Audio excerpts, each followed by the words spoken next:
this is Krishna Marathe. Hi, I'm Naveen Narona, and you're watching us on Radio City Freedom. Well, to start off with, one of my friends who is actually a supporter, who's a nice guy, but did not know that LGBT stands for lesbian, gay, bisexual, transgender, or queer. He just assumed the category was eligibility community. Are you serious? Yeah, he just heard the word somewhere. He's like, hey, are you like eligible for something? I'm like, what? It's LGBTQ plus, and then you have to really break it down. That's the most basic thing you could know, but you'd be amazed how people are daft out there. That's one thing. One of my college friends believed that gay people convert people by touching them. Ooh. Yeah. That would have been nice though. Exactly, and I touched him like a bunch of times before I came out to him. So I don't know what the criteria is, but he didn't turn my way after that as well. So you know what? Like, people have different weird notions. A lot of people ask me about the sex part of it because they are intrigued as to like how do you do it. Like, you know, like I think you might get this question about scissoring, and for us it's dandiya. That's the basic stereotype. Navratri is coming now. Right in time for Navratri, guys. It's legal now. We can wear our own frocks, go around frolicking. Watch out. Yeah. We might touch you. Krishna, you go. What's the weirdest you've heard? Although, you know, yours is at least funny, what I encountered was not funny. There was this gentleman who told me, so now what? Now you're doing it with same gender, same sex people. Now what next? Dogs and cats over. Yeah. Like what? Consent, man, consent.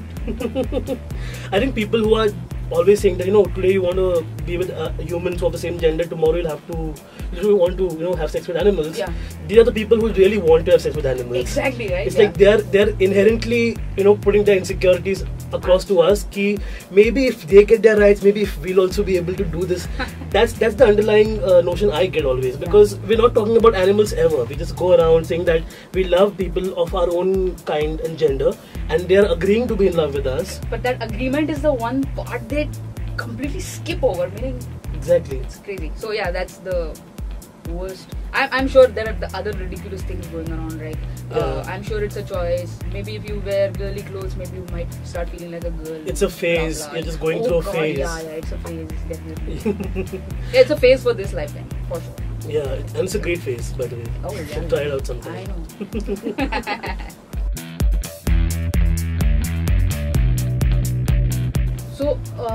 So I am a spiritual singer. So the audiences that I meet normally are basically looking for peace and meditation, meditative states of mind, etc.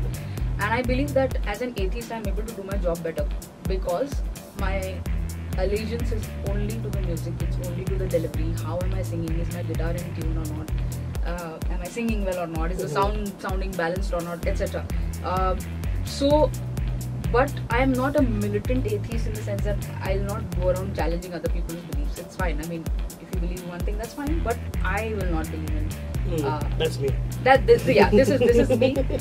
And I think I'm able to do my job well, as I said before, because I'm able to focus singularly only on the music, and it doesn't matter then. You know how it gets translated in their minds, and it usually gets translated very well. Because it's music, I mean, yeah. You know.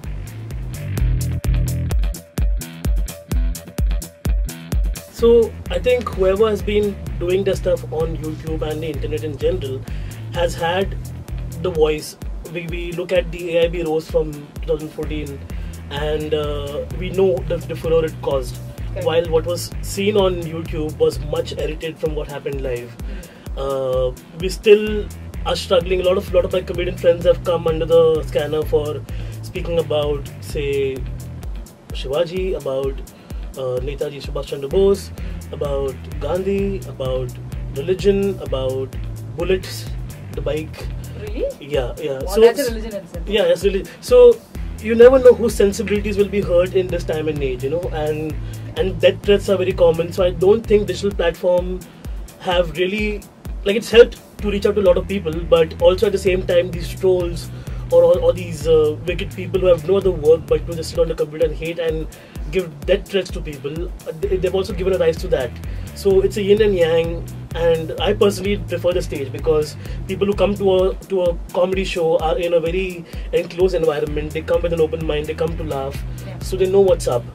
But the risk of always approaching digital platforms is that they'll put your content out, but they don't take any responsibility for what they're putting out. Right? They're like, this is just like a thing that the person who's created it is responsible for. So eventually they'll target you, and you know, even with the whole being gay video that I put out, or about growing up Catholic video I put out, there's a lot of hate that comes my way as well. And I sometimes want to really engage and, you know, like troll them back, but I'm just like, it's beyond me. It's not like, why do I stoop down to their level? So I don't think digital platforms have reached the level of maturity that they have to. I think in India in general, the problem is that we got better free internet connection before we got education. And that's what the problem is. That's why we need to educate people before we entertain them. Is what my outlook is. You didn't get any hate for the pigeon video? No, I think everybody hates pigeons. Fuck pigeons.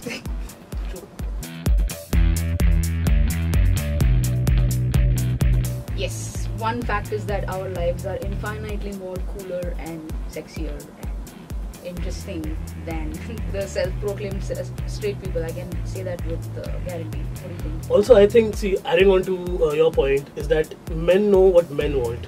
Yeah. Women know what women want. Yeah. You know, so in the bed department, we are able to give each other what we want without any of that, you know, like we need a love guru or any kind of advice in our lives. We don't need that. We figure out our own scene by ourselves, and it's amazing. One more thing you need to know about us: not everyone from the community wears makeup or are loud or proud like that. You know, it's a affection towards certain things that you want to do. Like, I've always been told that I'm a straight-looking gay guy. And I don't know how straight people look really. To me, they look like morons. But I'm saying that, you know, irrespective of how we dress or how we are, our feelings and our emotions are still the same. We go through the same thing that everybody else goes through: heartbreak, love affairs, argument with our partners. You know, Absolutely. Who will wash the dishes, who will wash whose underwear. All of that same problems we also have. True. So there's nothing so different about us that we don't want to be treated like unicorns. We're not like special category quota reserved people. We're not like that. Yeah. All we're saying is general understanding of a lifestyle is more important than acceptance. You know what I'm saying? Like when people say, oh, we accept you for who you are. No, you don't. You have reservations in your mind, but you're saying like, okay, I'm going to overcome that barrier because my societal barrier is so strong that I can't overcompensate. True. So basically you just have to be. That's what I'm saying, you know? You don't have to be any different than any of us. Exactly. I mean, you know that typical thing that people say, I'm fine if you're gay, just don't be gay with me, or as long as you keep your gayness hidden, I am fine with it, you know. Yeah. It is ridiculous. I mean, how about we say that to you? As long as you're straight only at home, it's fine. Otherwise, you know, just be colorful like us. Don't bring your straightness in our faces. Yeah, it's too boring, please. Yeah. Also, one more stereotype about what Naveen said was very important, that not all gay people are, you know, exuberant and, you know, loud. No, they look normal. Just like straight people have all kinds of shades and personalities, so do gay people. Like, if you're born a Hindu, you're not automatically subscribed to the RSS organization. Same way, just because you're gay, you don't party with gay people all the like time. khadi chaddis and all. Yeah, exactly. That's a fashion faux pas. Don't Oh, do it. good God. Nobody wants to see that. I think even they realize that they switched to pants now. So They have, right? Yeah. Alright, big boy pants. less legs, more to not look at. Yeah.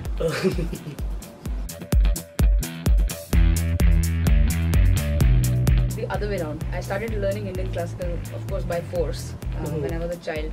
And because my parents would find it cool, I thought I didn't want to do that. So I went the other way. So I found the guitar and I, you know, joined a couple of bands. I was playing around, and I'm actually very old, so I'm talking about pre-internet era. Oh my God. When there were just literally two venues in the whole of Bombay where one could play. One was Jazz by the Bay, and the other was Zenzi in Bandra. Correct. Both are shut now, so don't start looking for it. Yeah, But I've that's heard legends though. yeah. So that's when I started, and then I realized that okay, Indian classical also it gives me a certain foundation system of music, you know, and it sort of came back later because then I stopped pushing against it, and so now Indian classical has come back with the advent of electronica and so much progress in the music technology field. So now I find that really interesting to sort of fuse both these streams of music, the best of Western music and the best of Indian classical. Like the reverse George Harrison. Exactly.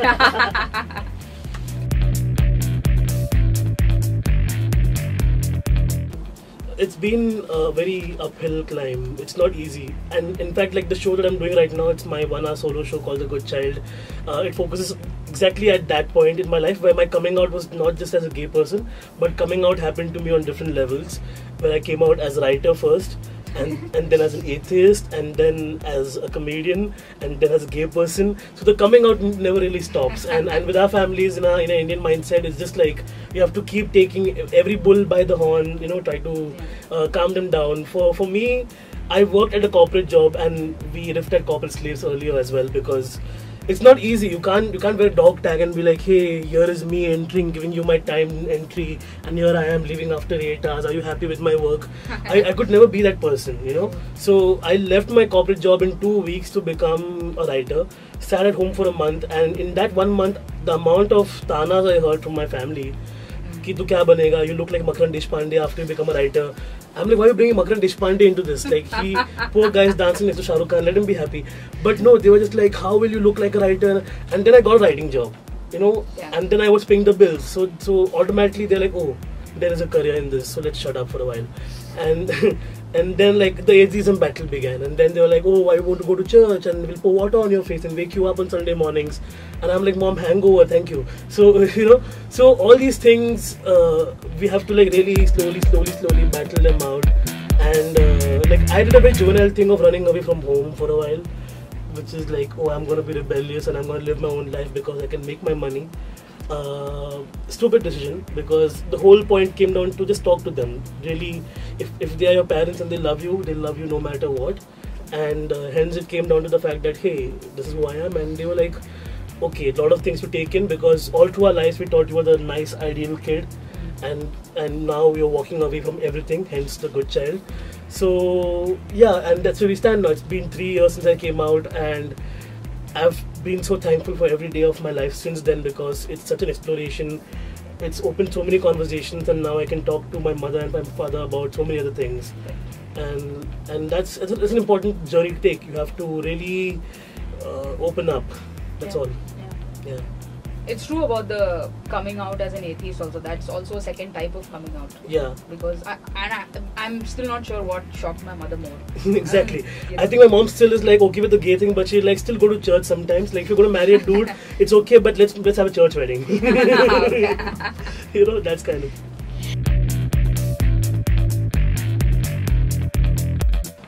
So for me, it was always a journey of self-discovery, because I don't know if you, Krishna, you went through this, because when we grow up, there's nothing in pop culture that really shows us what our lives are like. Correct. There are no examples. Yeah, it's always heteronormative. It's always Rahul Anjali and Rahul and Samantha and some Rahul and some combination always. Are you giving Kuch Kuch Hota Hai references?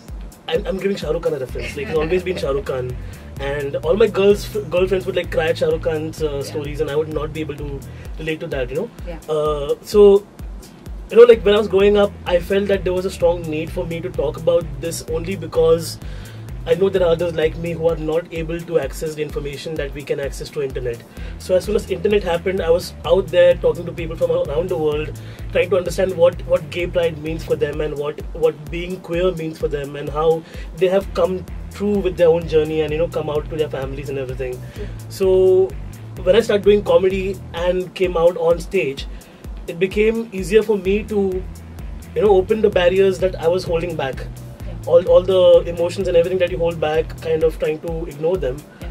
I was like, well, let me put them in form of a joke and see if people get that. And it immediately connected, and I've been doing this for like the past 4 years now. Even with the podcast, like it just became important to make audio journals of stories of people who are out and proud, and leading the way in the Indian LGBTQ plus activism community. So hence, I think putting a mouthpiece to the community is always a very important thing, because people don't know, people don't understand. So it overcomes a lot of stigma. It also helps break down notions, and at the same time, if we laugh and we chuckle around with it, then what's the harm? True. That's what I think about it. Yeah. For me, music has been a sort of escape for me as well, just like your profession. So my profession really sheltered me in that sense.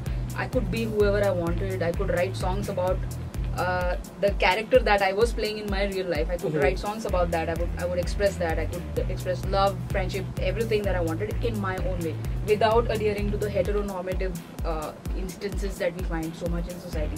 Exactly. And my profession gave me that respect, that confidence, that probably if I was no disrespect to corporate slaves, but or MBAs. But if I was that, I probably would not have been able to stand up for myself as much as I am able to now. Also because I realized that when people listen to music, it is a thing that that goes beyond genders and sexes and all kinds of biases. What touches them is only the music, and Yeah. I think I'm very grateful for that. Exactly.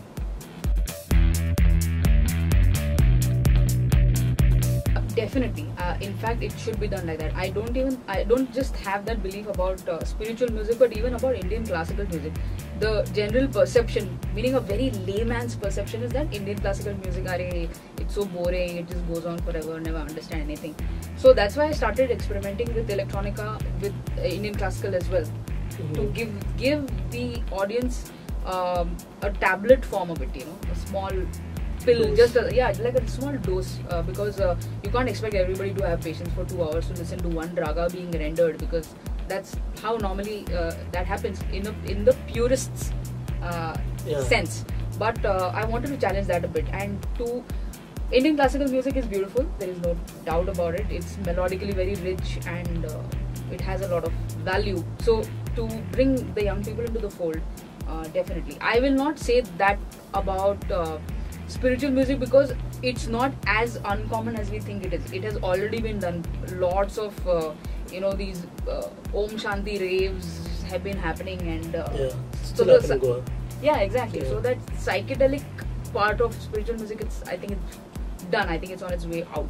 But what we can do about it is introduce more instruments, maybe like playing spiritual music on the guitar, on the electric guitar. I think is a good step forward, because it still retains the integrity of music itself. Good music, it still sounds good to the ears. Correct. And yeah, that's it.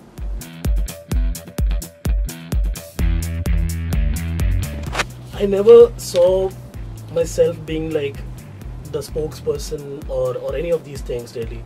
As I said earlier, like my whole agenda was that if only there's a kid out there who wants to reach out to Indian stories, like to stories about a boy looking for other boys for love and not being sure about what those feelings are, of a girl, and for a trans person, of someone who's asexual or bisexual or like intersex.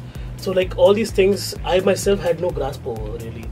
So my whole agenda was to like make a nice little collection of stories and see where these go. Yeah. And with time the stories evolved, the people who came on the show evolved, we opened the conversations to a lot of more people, and I just realized for a fact that there's so much within the queer community that's been suppressed and not found its voice. So I just went on with it, and here we are. Like so many important stories have come out, so many stories of not only like finding love and hope and acceptance, but also of trauma, of mental abuse, of physical abuse, like so many things we don't talk about really. And it's important to put these stories on the forefront. Like so at some point in my second season, we spoke clearly about fetishes, because we just shy away from everything that's like oh, it's gross and all of that. Yeah. But my friend Farhad and I, we just like went on an entire half an hour spiel about what kind of tantalizes us in bed, because I think that we have to talk about these things. Okay. And everybody's doing that, like in your own small little groups. You're just like, after getting 2 pegs down, you're like, I did this and I did that. But what's stopping us from sharing our stories really, and making it again, normalizing it, right? So hence the whole mission with the show was always to have something out there that's accessible to everybody from India when it comes to queer rights. And like I'm not the pioneer, I'm not the last person to do it, but I just hope it's played its role for some people at least, and it has. Like I get a lot of texts on Messenger, on Instagram about how people found comfort in who they are and were able to come out to people or tell their friends at least, like get the conversation out, because if you don't have the conversation that comes out, then you'll never come out. That's what my important prerogative was. So that's where I stand with my show. Yeah.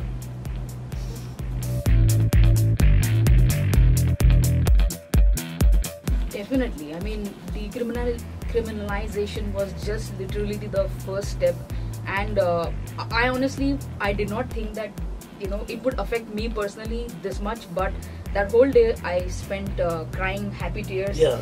and calling up a bunch of people who have stood by me even before the judgment came, and I just feeling so grateful and overwhelmed with just one fact that now I don't have to give a rip about which religion says, which leader says, what says. I don't care. The Constitution of India gives me that respect now as a citizen, an equal citizen, and not a criminal anymore. So I don't have to care about what anyone else thinks. Now, in a way, the Constitution has become now my religion in a way, because it's become my wingman rather. Exactly. People might not realize it, but that dark shadow that we had been carrying over our heads all these days, where we could not raise our voices, we could not be free enough to express our love, or even come out.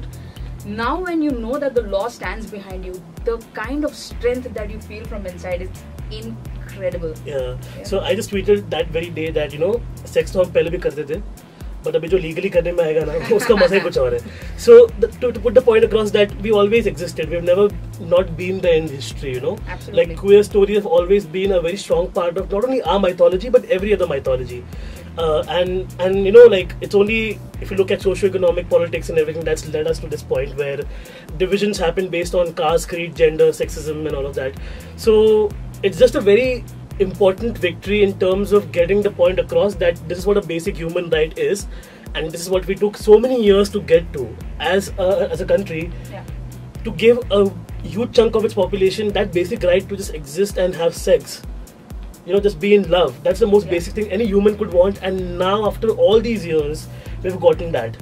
So it's a landmark victory, but also a landslide now to cross over from the victory to the other side of getting the other rights now with regards to equal rights with regards to housing, having your partner as a nominee and as your beneficiary if you're going to medical checkups, getting transgender their rights, because even after the Nazi judgment, transgenders are the most underlooked people in the community, where they are given not equal opportunities in jobs, medical attention, all of that, and people do go out and harm physically trans people. So all of that has to be very strict, and now whoever affects them has to be put behind bars, and stringent action should be taken. And finally, the most important thing that we all talk about is gay marriage. Some of them assumed without watching the news that gay marriage was legal, which is Correct. not true. And all our religious leaders would just like start having collective heart strokes if that happened, if gay marriage was legalized. So a lot of things have to be set in order. I don't think the LGBT community in India is so strong either. I don't know if you agree with me on this, but we are still very nascent. We've just been forming ourselves together. There is a lot of inherent sexism within the community as well, where gay men and lesbian women are not, at peace sometimes because of like gay men looking down upon women again, because inherently they're men. Patriarchy is very strong within our mindset. So I think all of these inherent barriers we have to like then cross over, then talk about a lot of other bigger picture things. So I agree with a lot of people who are saying that it's a minute victory, important victory, but it's not the end all of it. True, and you know what? Actually, this raises a very important question about it. It has brought patriarchy itself under a lens also, because all our our malices in society that we have, discrimination on basis of gender, sexual orientation, your caste, creed, skin color, even. All these, where do they all stem from? It all comes from patriarchy. Everything, even shame about a basic thing as periods, menstruation. Nobody wants to talk about it. Women are made to sit aside, and then it is sugar coated in a way to say that we just want her to rest during those 4 days. Or you really want her to rest? Send her to a 5-star, get her a spa treatment. Do you do that? No, you don't do that. You shame her and make her sit on the side, not allowed to enter the kitchen, blah blah. And honestly, patriarchy harms men as much as it harms women. This false sense of toxic masculinity, it's too much of a burden to carry your whole life. Let women be equal, let everybody be equal, everybody will be happy. I think the toxic masculinity thing is very important to address, because I became more open with my feelings and my emotions after I came out. Correct. For the longest time, if I had like my hands were always flailing, and I would like just try to hold them back, and be like, okay, I'm gonna be a dude, and I'm gonna be a boy, I'm gonna be a man. Correct. And once you're okay talking about it, then you become more expressive. Yeah. So I would like, I went to the Pride this year in a skirt. I wore flowers on my hair and everything. And there are gay men telling me, why are you doing this? Why are you doing this openly when you're really... Just because you're out does not mean that you can go around being a woman. And I'm like, hold on a second. We are part of the same thing. How is this so difficult for you to understand? So I think that's what, a lot of it has to be internally solved. I do think that there's a need for our men across the spectrum. Doesn't matter what background, what color, what gender, what orientation. Men have to understand that we have to step back a little bit and let all those who we have marginalized all these years to have their voice, have their say. So that's why I think we are just fighting this war, and it has to be fought even harder now more than ever. True, and one thing to remember also is that there is space for everyone. Exactly. Just because somebody else is expressing their way of being or their way of living life, that doesn't mean that it infringes upon your right to live the way you want. Exactly. There's space for everyone. Yeah. There's no need to be insecure.